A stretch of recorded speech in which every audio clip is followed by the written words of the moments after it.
Hello everyone. So today I'll be sharing a story of a police arrest that I had a day to Christmas. This story, I'll actually channel this story to creatives. Yes, creatives especially because I am a creative and this happened to me in my field. So let's get into the story. So I had this booking. This lady reached out to me. On WhatsApp. She wanted to book for an event. She was the sister of the groom. She wants to book for an event.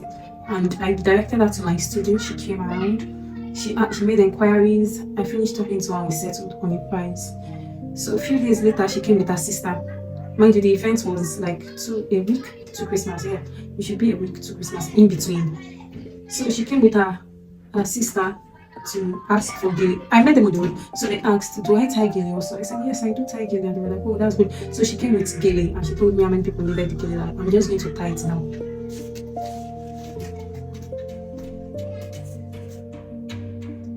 I'll have to put that off.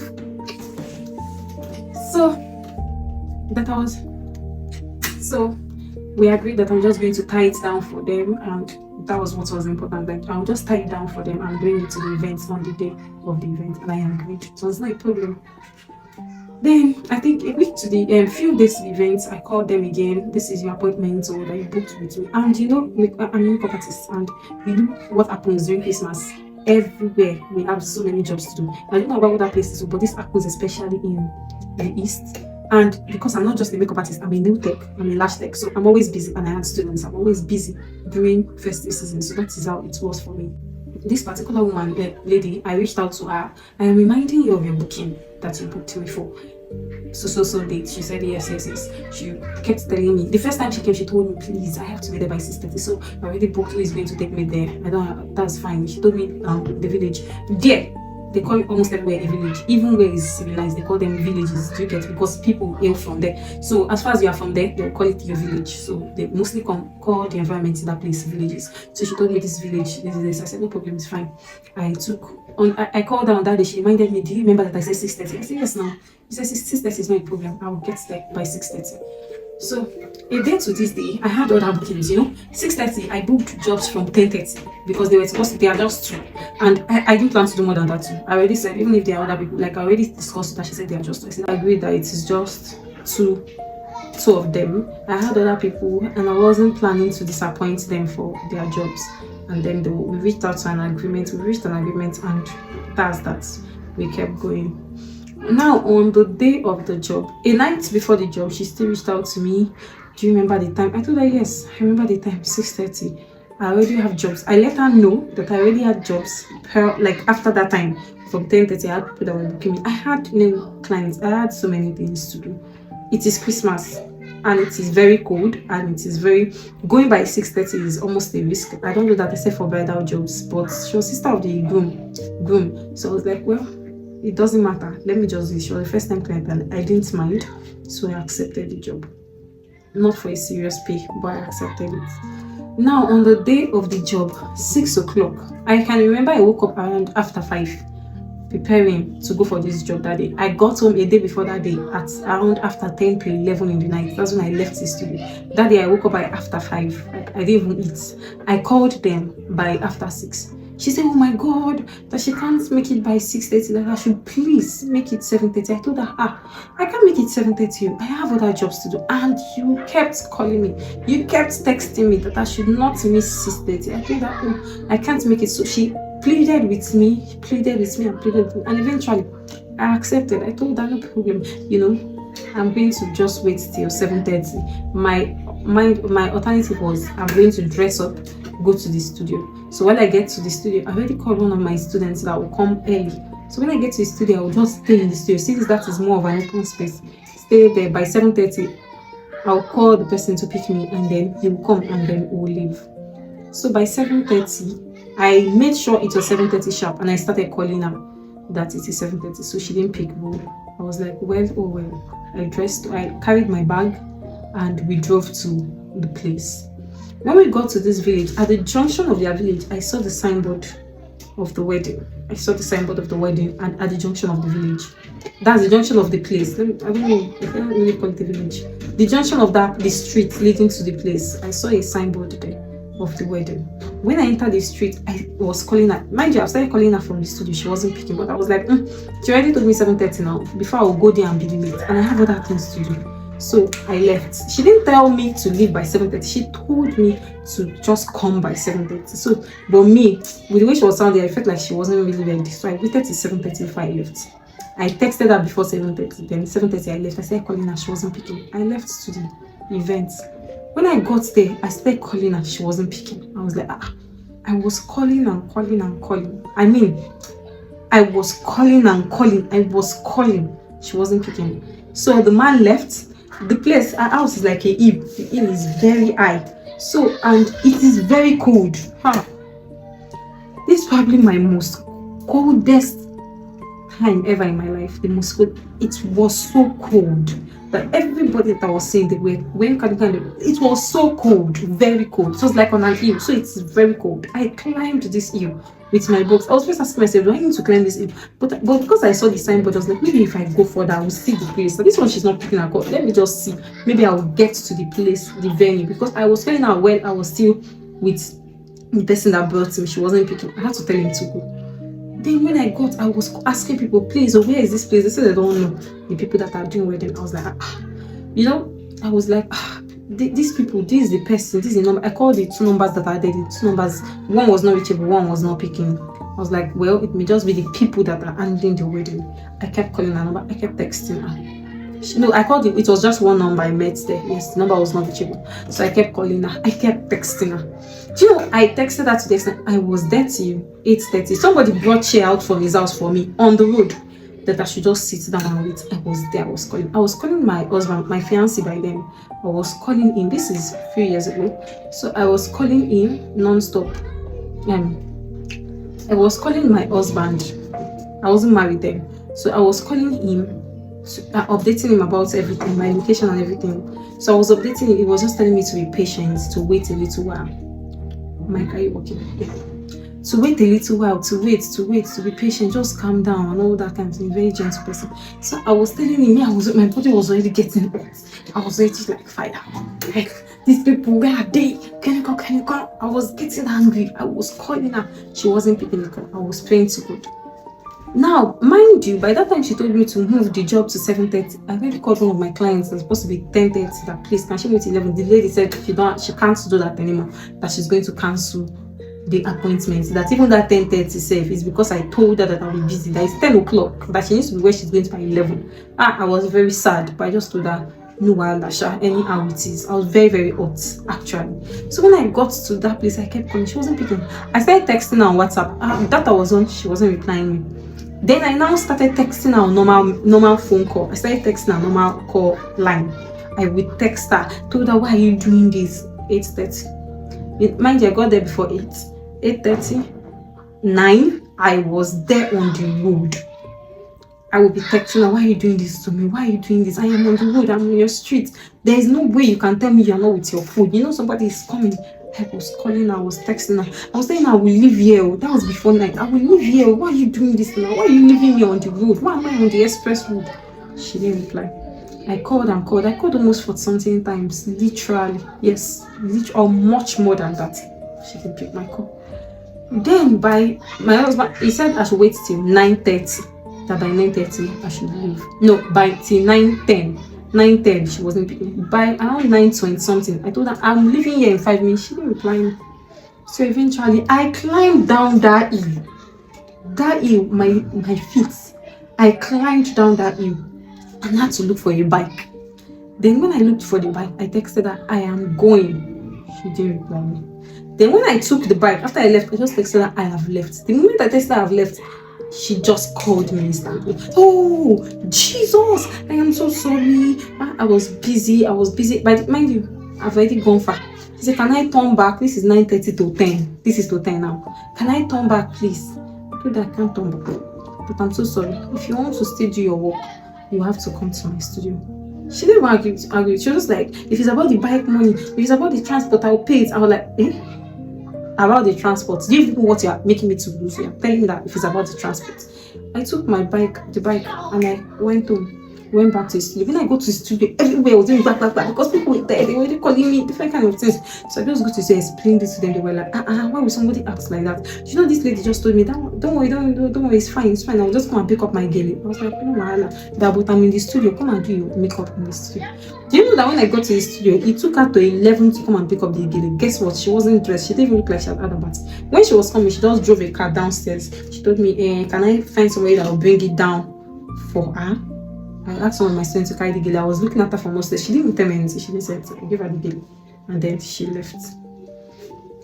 That day ended. I was hot because I missed the job. I was like, whatever, whichever way, anyhow it is. Now, the next day, she chatted me, okay, since we couldn't do the job again, please, can she get the refund of her money? I said, refund of what? I can't do that. That's because of my good mind, my constant art. That what I can do for you is rebook your makeup session. I don't mind. Come to the studio and come and do your makeup. Or you come and pick, you can't even, I told that come and pick jewelries that are worth the price. But thinking about it, that was even unreasonable. That's even worse. But I just told her to come to the studio and come and do her makeup. Which money? When she has paid me that money, I've already spent it. Where am I supposed to get the money from now? So she now said that she cannot do like that though, that because she had to get another makeup artist, that's so I have to refund her. I told her that it's not my issue. That anyhow it is, she should just find a way to the studio, or she should forget about the money. She said, I can just remove my transport. I said, like, it is the disrespect for me, and it really hurts me. So after that day, she kept texting me like that, I didn't answer her. I just told her what I wanted to tell her. One day she walked into my studio. That was on the 24th of December in the morning. So when she came into my studio, somebody else was there that day. So she was telling me that she will actually need to collect her money because it's not only her money, it's she and her sister's money and all that. And I told her that in front of the person that I can't give you that. Look at this situation. I have all these stories on my phone. I kept calling her because she was like, she was not with her phone. You were not with your phone for 2 hours. After telling someone to come to your place by 7:30. No. That lie. So by the time she came to the studio, somebody was there. So she continued. She was like, okay, that she wasn't with her phone. I was like, you went with your phone? After asking someone to come to your place and you delayed me for 2 hours, I was calling you almost 40 times, something time. You can't tell me you were not with your phone. And to make matter worse, the time she came to the studio to come and pick up those games, she came around to 11. She hasn't had a bit, but she was even coming from the market. That's to 11. So she was coming from the market, meaning that she was planning to keep me at home till that time because she was still in the market. So she was coming from the market around to 11 to pick her girl because she wasn't coming from the road. She was coming from inside the market, and you could see that she was not dressed. So she, after speaking everything, she said, no, Wahala, I'm going. She left. The person I was working for, the girl was just like, what kind of thing is this? Why would somebody even be thinking that? Why would, if not that the person is a wicked person, why would you even be thinking, have the mind to come and ask for your money? So I just left. Me and the girl, we just left the matter, and then she left. Now, that day, like I said, that day was on the 24th of December. Most of my students, I already told them to go home early that day. I only had 2 people with me, and I was the only one. I had one of my leaders in church. Normally, if she's coming to my studio, she will call me on phone, and she comes on Monday. Mind you, we don't open on Monday there, but because of her, I used to come on Monday to come and open the studio. So she comes on Monday. So then I was very surprised. She just walked into the studio, and I was like, ma, good afternoon. I was very excited. No. I was so excited to see her that day. Then she said she wanted to make acrylic nails. She sat down. I started making her nails. So while making her nails, the girl kept calling me. So when she was calling me, I now explained to the woman the matter. The woman was like, my God, that's what kind of thing is that? Even other people, even where she even pays for something, say if she doesn't get the original, they don't refund her. Not to talk of something that was like, they don't refund, that kind of thing, that they didn't even refund her. They just have to wait for the next one. Not to talk of something that is the client's fault and she's even failing to admit it. So after speaking all those things, not too long, we received the call. When we picked the call, it was a guy. He said, hello, are you the one that so and so booked for this thing? I was like, oh, okay, yes. Before I told you, just like, please, before you start saying all your nonsense. And I was like, And the phone was on speaker. So my aunt, she just jacked the phone. So when she jacked the phone, she was like, hello. So he kept talking, and he was being rude to her. She wasn't even having issues with him. She was just trying to say, hello, sir. that it is not done anyway. The sister is at fault. She tell you exactly what happened. So the guy was like, I don't care. I don't even care what happened. I don't know, maybe it's the sister, the brother, or the boyfriend, one of them. He's like, I don't even care. I just want people to just return them. Then my aunt, my client, she was like, please don't threaten my sister again. Don't do that to her next time, blah blah blah. So as she was talking, the guy dropped the call. Not up to 20 minutes, we saw them. They came with 2 men. So the men said, we received the report, blah blah blah, would like you to come to the station. I said, as I saw her, I saw another young guy, then I saw 2 men. So I was like, come to which station? I cannot come to any station. So when we were there, I was just like, I can't go with you. So then my aunt, she was just like, never, that will never happen. That did they tell you police? You know police now, once they were like, you will return the money or you will go to the station, blah blah blah. I was like, I have evidence of everything on my phone. All the times I was calling her, all the messages I was sending to her, everything is on my phone. This police people, they jacked my phone from me. And they jacked my phone from me. To be honest, the only thing I remember that time is my phone. Nothing was happening to my phone. You see, I just jejely sniffed and collected my phone back. I just handed it over to one of my students that let them face me. These people just held me. This my aunt, she was just like, Jesus, never, this will not happen. So she was trying to reach her husband. Apparently, she knows people. Do you know the funny thing? At that time, I couldn't remember anybody. I couldn't remember, you know, that is far from my home. I had people, but I could not remember anybody. Nobody came to mind that day. I was just there looking. I was just looking at her. She was the only person that I could remember on that day. Like, oh, my pastors, I didn't just remember anybody. So the lady was just like, do you know my father is? That's the lady. Do you know my father is in this place? Apparently, she knows that I'm not from that town. So she's like, do you know my father is in this place? Then you can come. I was just like, I'm never going to return that money. I'm never going to return that money. Then my aunt was shut. So my neighbors came, and you know, these people, they were just like, just return it, let them go, let them just go, just return it. That's it. They didn't ask, they didn't care, they didn't even. That was it. One of my neighbors, and I had another neighbor that was actually concerned. The only thing is just that she called the lady. Apparently, she knows the girl. She called the girl, trying to tell the girl that you had fought and all that. The girl was just like, never. So she now told me that I should just avoid police matter and refund the money. But honestly, I didn't want to refund that money. And because I was pained, like, they were insulting that my aunt. That was even one of the things they were insulting. That my aunt was like, never. I must not refund the money. She was so right because, like, these people were fighting. They were mishandling her. She was calling her own husband. His number was not reachable. I think it was really hurting her because she has a lot of connections. Do you understand? But at that point, I think her phone was. She was reaching one of the lawyers. The man was like, he's not around. I think his phone was not going. Yes, it's her husband who was trying to reach somebody. So before all those times, you know, police now it has to be no. So she was like, let's even go to the station and all that. So those people now said we must not go to the station. That we should not go to the station. That's my neighbors that she just let this go. This was very painful. That's how the guy said they will not collect just the money that we are winning, that will pay for the police that he brought. It's not funny. This my aunt, she stood by me. You know, on that day, I realized that God is faithful. She said she doesn't know why she came to do her news that day. She just said, but she's around now. Why don't she walk in and do her news? I'm not joking. This woman stood by me. She fought this matter for me. See, everything that happened that day did not hurt me deeply because I had somebody there. If I were to be alone that day, it was very terrible. This was a night to Christmas. They were like, I should follow them to the station. They were really rough handling us. They were like, we should follow them to the station. That guy was just saying, you people, all these nonsense people. That's the guy that she came with. I was just looking at her like, you know, at that point, you're wishing that heaven can just rain down judgment instantly. Like, heaven, judgment, fire.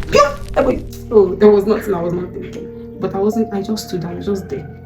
I was just looking at everybody. I was paying attention to everybody that came and what they had to say. You know, I don't know. I was just really paying attention to the people that were actually speaking for me and those that were not, you know. Even though I've been playing with them and all this kind of stuff, so I was just looking at them. This my hands. She removed her scarf. She was tying scarf on her. She removed it and tied it in her waist. If they were coming to me, she would stand in front of me. Oh God. Aunt Chirima. Ah, God. She will stand in front of me. The police people that want to drag me, she will stand in front of me that I'm not going anywhere, that they will rather drag her than to drag me, that she will never allow me to leave this place. Apparently, after a long time, at the point she started crying.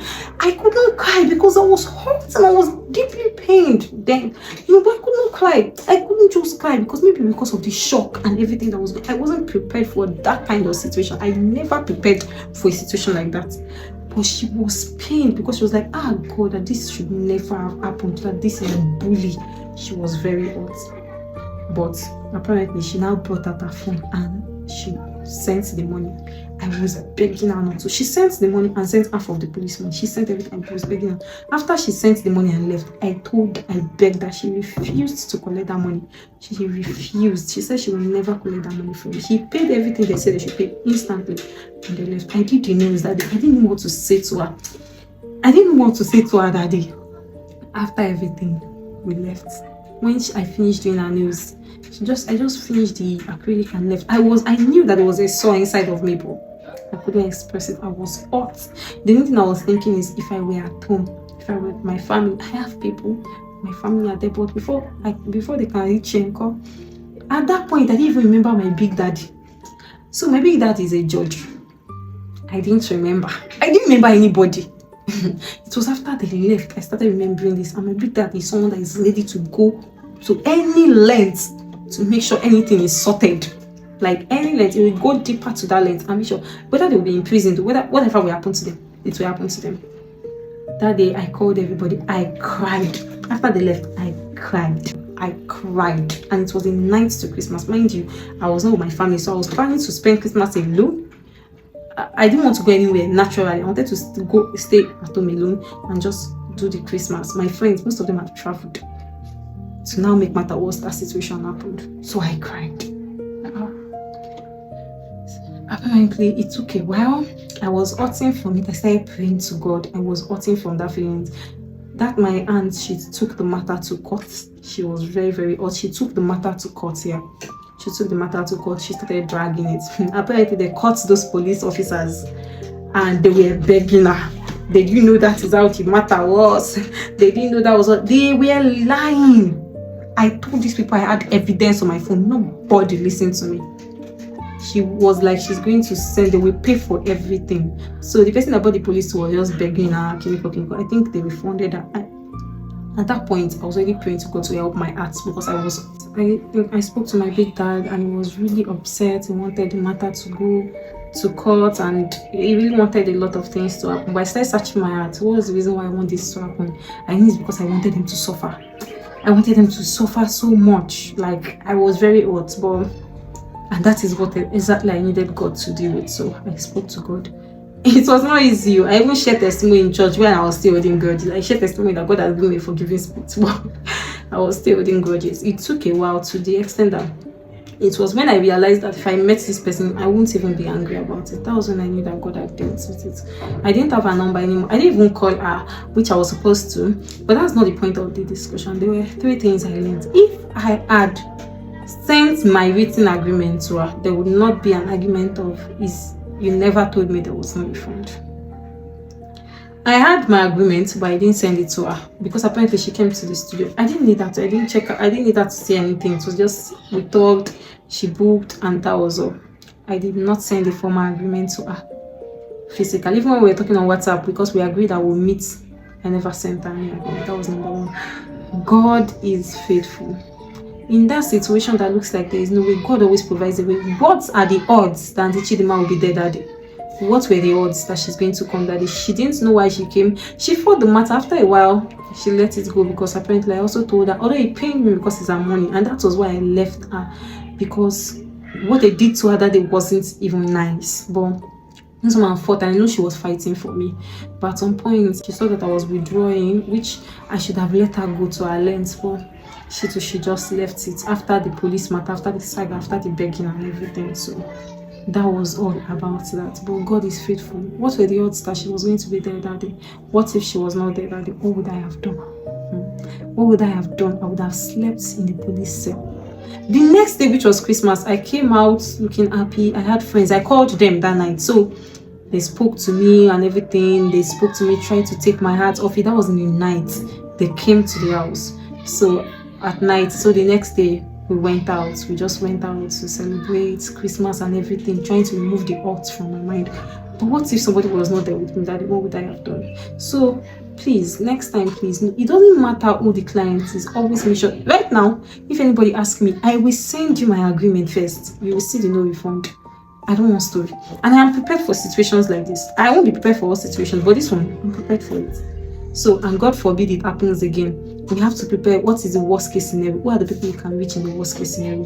In the worst case scenario, what can you do? So it's very important for creatives. Number 3, what if that place was even a kidnapping site? I never inquired. It was a place and nobody was picking my call. And I was still going. That's a different story. But what if they wanted to kidnap me? I would have gone and they would have carried me. So to add that forgiving her gave me peace. Yeah. It gave me peace. Whenever I say the story, I say it out of a place of like I'm laughing. So I really don't feel it again. Sometimes I even think if I don't even recognize it. That's the problem. And I deleted her number. I don't have any trace to her to even reach her. So that's gone. I don't have anything to trace to her. But even if I were to see her, I don't think I'm going to be that hurt again, because my heart became, till when my heart was full of peace, that was when I realized that God had helped me to forgive her. There was a time I dreamt about her. In the dream, I felt like I wanted to go and see her, to greet her. How are you doing? And all that. And I knew that indeed God was working in my heart. Nobody is worth you going to hellfire for. I know it is painful, I know it is painful, but nobody is worth your eternity. I promise you. Because eventually that person will repent and go to heaven, and you go to heaven for unforgiveness. Yeah, so it's better you hand it over. You know, when you're handing over something to God, God is going to judge. Yes, God will judge. That's the truth. Do you understand? So it's better to know that God, I've removed my hand from this thing, and sincerely I don't want to carry, because the more the person is there, you and the person, you are both laid down in that weight of unforgiveness. You are not forgiving the person is not going, you are holding the person down, you are in that spot, and God doesn't want that for us. He wants us to move on, let the person be, so that nobody is going to drag you for their own evil. They're not going to pull you along with them. Because that is what the devil is looking for. Who we drag together to hell. He's looking for companion, and you don't want to be that companion. There are so many things I learned that day, and hopefully I'm not going to make the same mistake again. Till then, please pick out these mistakes and pay attention to them. Thank you so much, and I love you.